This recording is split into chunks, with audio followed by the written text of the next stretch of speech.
दोस्तों, अमनो शांति क्या होती है? आज कोई गजा के लोगों से पूछे। अमन के साथ रहना, पीसफुली रहना, इसका मतलब क्या होता है? आज अगर आपको पूछना हो तो दुनिया के उन तमाम मुल्कों के लोगों से पूछिए जो अपनी जान की बाजी लगाकर सड़कों पर निकल आए थे और गजा के लोगों के हक में आवाज बुलंद की थी, इसराइल के खिलाफ आवाज उठाई थी। चूंकि आपको बता दें, गजा में कई माह की, कई महीनों की मुसलसल बमबारी और तबाही के बाद अहले गजा ने पहली मर्तबा एक निस्बतन पुरसुकून रात गुजारी। जी हां, एक ऐसी रात जिस शायद उनके लिए ख्वाब बन चुका था। एक ऐसी रात जिस रात में कोई डर ना हो कि कहीं से धमाका होगा, कोई खौफ ना हो कि अचानक जिस घर में हम सो रहे हैं वो बमों के धमाके से उड़ जाएगा और इंसानी लाश और उसके चीथड़े इधर उधर बिखर जाएंगे। पिछले लगभग 2 सालों से कोई दिन ऐसा नहीं गुजरा, कोई रात ऐसे नहीं गुजरी जब गजा के लोगों ने इस डर या इस खौफ के साए में लम्हा या वक्त न गुजारा हो। लेकिन फिर भी सलाम है उनके जज्बे को, सलाम है उनके इस जज्बे को कि अपनी जमीन, अपनी धरती, अपना जन्म स्थल, वो जगह जहां उन्होंने इस दुनिया में आंखें खोली, उससे उनका जुड़ाव, उससे उनका लगाव इतना पुख्ता था कि वो सब कुछ बर्दाश्त कर रहे थे। कई लोग मजबूरन कुछ दिनों के लिए अपनी जगह छोड़कर कहीं चले भी गए, लेकिन फिर वापस आए, क्योंकि ये वो वतन है उनका जहां उन्होंने आंखें खोली, जहां इस जिंदगी में आकर उन्होंने दुनिया को देखा। और इसलिए वो ये कहते हैं कि अगर घर मकान तबाह हो गए तो क्या हुआ, ये जमीन तो हमारी है, ये मिट्टी तो हमारी है, इस मिट्टी में अपनों का खून है, इस मिट्टी में हमारे आबाओ अजदाद दफन हैं, तो हमें भला यहां रहना और यहां जिंदगी गुजारना हमें पसंद कैसे नहीं होगा। आपको बता दें कि जंग बंदी के दूसरे दिन के आगाज पर फिजा में सुकूत और चेहरों पर एहतियात आमेज इत्मीनान की झलक दिखाई थी। सोचिए जरा, लगभग 24 महीनों की हर महीने की हर रात डरावनी होती थी। फाइटर जेट्स की गड़गड़ाहट, बड़े बड़े धमाके, धमाके की गूंज, कितने बच्चे सुनने के लायक नहीं रह गए, कितने बुजुर्ग धमाकों की आवाज से इस दुनिया से रुखसत हो गए। यानी कि अगर आप शाम में घर में हैं तो रात का मंजर क्या होगा कोई बता नहीं सकता था। अगर रात में किसी तरह से आपकी जिंदगी बच गई, आप सो पाए अगर, तो सुबह का मंजर क्या होगा कुछ नहीं पता। क्योंकि कई बार शाम शुरू होते ही धमाके होते थे, कई बार देर रात धमाके होते थे, और कई बार अलग सुबह यानी कि पौ फटने से पहले धमाके होते थे। कोशिश ये होती थी दुश्मन की कि लोग जब गहरे नींद में हो तो भाग भी ना पाए, उस वक्त हमला कर दो, उस वक्त बम गिरा दो। यह मंजर था गजा का। लेकिन 24 महीनों की इस तकलीफ के बाद निस्बतन यानी कंपैरेटिवली एक पुरसुकून रात गजा के लोगों ने गुजारी है, क्योंकि गजा में जंग बंदी की शुरुआत हो गई है। जैसे बरसों की चीखों पुकार, गोलाबारी और आग के बादलों के बाद शहर ने पहली बार सांस लेने की मोहलत पाई हो। 2 बरस से ज्यादा अरसे तक जारी नस्लकुशी, इज्तिमाई कत्लेआम और तबाहकुन बमबारी के बाद जिंदगी के आसार आहिस्ता आहिस्ता ही सही लेकिन अब लौटने लगे हैं। छोटे बच्चों को अगर आप देखेंगे तो उनके चेहरों पर खुशियां हैं, वो जा बजा खेलते, मुस्कुराते, दौड़ते भागते नजर आते हैं। पहले अगर वो बमों के डर के धमाके से, यानी बमों के धमाके के डर से भागते थे, तो अब वो खुशियों से एक गली से दूसरी गली भाग रहे हैं।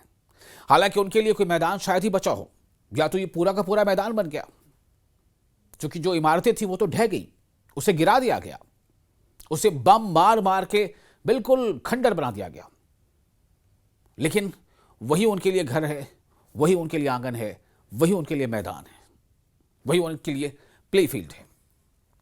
जो इंफॉर्मेशन सेंटर है फिलिस्तीन का, उसके मुताबिक लाखों बेघर फिलिस्तीनी शहरी मुसलसल अपने इलाकों की तरफ वापस लौट रहे हैं। शारा अल रशीद और शारा सलाहुद्दीन पर इंसानी काफिले जारी हैं, यानी वो 2 कौमी शाहराह हैं। लोग कदम ब कदम अपने वीरान घरों की समत बढ़ रहे हैं। सोचिए जरा, कैसा लगता होगा कई लोग ऐसे हैं जब वो उन्हें मजबूरन, चूंकि जिंदगी को बचाना है, क्योंकि जिंदगी एक अनमोल तोहफा है। हम सब, चाहे अल्लाह कहें, ईश्वर कहें, भगवान, जिसकी जो भी आस्था हो, उस अल्लाह की सबसे बड़ी नेमत है तो जिंदगी है। क्योंकि दुनिया की बाकी तमाम चीजें आप दोबारा हासिल कर सकते हैं, मेहनत करके, कोशिश करके, पैसे लगा के, लेकिन जिंदगी दोबारा हासिल नहीं की जा सकती। सांसों का डोर अगर एक बार थम गया तो फिर उसे कोई चालू नहीं कर सकता। आंखें एक बार बंद हो गई तो हमेशा के लिए बंद हो जाती है। यानी जिंदगी जब तक है तो उसकी हिफाजत करना भी इंसानी फर्ज है। तो अपनी जिंदगी को बचाने के लिए कई लोग अपने घरों को, अपने मोहल्लों को, अपने शहर को छोड़कर कहीं और चले गए थे, लेकिन अब आहिस्ता आहिस्ता वो कदम वापस आ रहे हैं। जरा अंदाजा कीजिए कि जब वो छोड़कर गए होंगे तो अपने घरों को एक बार पलट के देखा होगा कि ये घर, ये दरवाजे, ये चौखट, ये गलियां हम छोड़कर जा रहे हैं। और अब जब वो वापस आए हैं तो सोचिए उन्हें कैसा लग रहा होगा। उनके घर, उनके दरो दीवार मलियामेट हो चुके हैं, टूट फूट चुके हैं, बमों के धमाके में रेजा रेजा हो गए हैं। कईयों को तो एहसास भी नहीं हो पा रहा कि यहां पे मेरा घर हुआ करता था।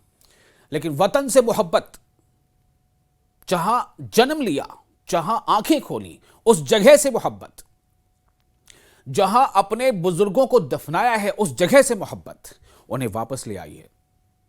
और वो कहते हैं, कई लोग ऐसा कह रहे हैं कि ये मिट्टी तो हमारी है, ये जमीन तो हमारी है, भले ही आज घर नहीं रहा, वक्त अगर साथ दिया तो वो भी हो जाएगा। तो मुहाफिजात के मशरक़ी इलाकों में वापसी का सिलसिला तेजी से जारी है, खास तौर पर उन इलाकों में जहां से काबिज इसराइली अफवाज पसपा हुई। बहुत से खानदान अपने तबाहशुदा घरों को देखने वापस आए हैं। कुछ लोग मलबे के किनारे खेमे लगाकर अपने उजड़े हुए आशियानों के करीब जिंदगी का आगाज करने की कोशिश कर रहे हैं।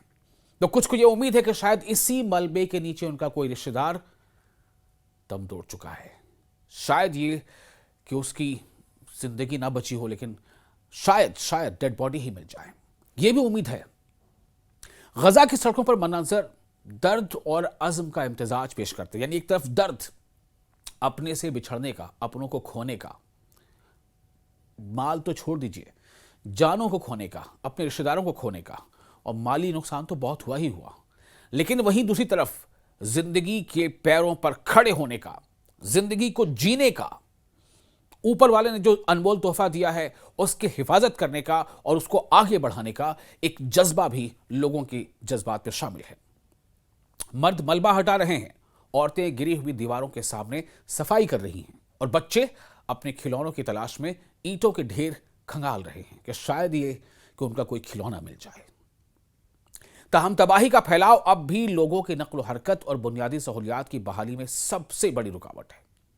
क्योंकि आप जिधर जाते हैं उधर तबाही है। कहीं पानी का कोई जरिया था, कुआं, वो अब नहीं रहा। कहीं कोई दुकान थी, वो अब नहीं रही। कहीं कोई स्कूल था, वो टूट चुका है। कहीं कोई कम्युनिटी सेंटर था, वो मलबे में तब्दील हो गया। कहीं कोई क्लिनिक था, अस्पताल था, उस पर ऐसे बम गिराए गए हैं कि वो पहचान के लायक नहीं है कि क्या वो अस्पताल ही है। तो ये तमाम वो चीज़ें हैं जो अभी एक रुकावट बन रही हैं इनके लिए, लेकिन इनका जज्बा इनके साथ है। गलियां मलबे में दबी हुई हैं, सड़कें बंद हैं, पानी और बिजली की फराहमी मुअत्तल है, यानी सस्पेंड है, नहीं आ रही, पानी नहीं आ रहा, सप्लाई अभी रुका हुआ है, क्योंकि पूरा सिस्टम तहस नहस हो चुका। इसके बावजूद बलदियाती इदारे, यानी जो म्यूनसिपैलिटी के इदारे होते हैं, हुकूमती महकमा और नौजवान रजाकार तंजीमें अपनी मदद आप के तहत शहरियों की बहाली, रास्तों की सफाई और इंसानी इमदाद की फराहमी के लिए दिन रात काम कर रहे हैं। एक दूसरे की मदद कर रहे हैं, कंधे से कंधा मिलाकर आगे बढ़ रहे हैं। कहते हैं ना, श्रमदान, वहां पे श्रमदान नहीं, श्रम ही श्रम है, यानी मेहनत ही मेहनत है। खूब मेहनत करनी है, बार बार मेहनत करनी है। जैतून मोहल्ले के एक नौजवान रजाकार ने कहा कि लोग हर हाल में जिंदगी को वापस आना चाहते हैं, चाहे अपने नंगे हाथों से ही क्यों ना हो। दूसरी जानिब शहरियों को खदशा है कि काबिज इसराइल की जानिब, यानी ऑक्युपायर इसराइल की जानिब से किसी भी वक्त इस आर्जी सुकून को तोड़ने की साजिश की जा सकती है। यानी ये जो सुकून का लम्हा अभी मिला है, मयसर हुआ है, इसे फिर से सबोताज करने की कोशिश की जा सकती है। कहीं ऐसा ना हो कि ये सुकून फिर से जो है वो हंगामे में तब्दील हो जाए। ये भी उनको कहीं ना कहीं एक खदशा है। बहरहाल हालात तो ऐसे ही हैं, और उसके बारे में और तफसीलात आपको मजीद आगे बताते रहेंगे। आप देख रहे हैं न्यूज़ 18 का सोशल मीडिया प्लेटफॉर्म। आपका मेज़बान मैं हूं विशाल।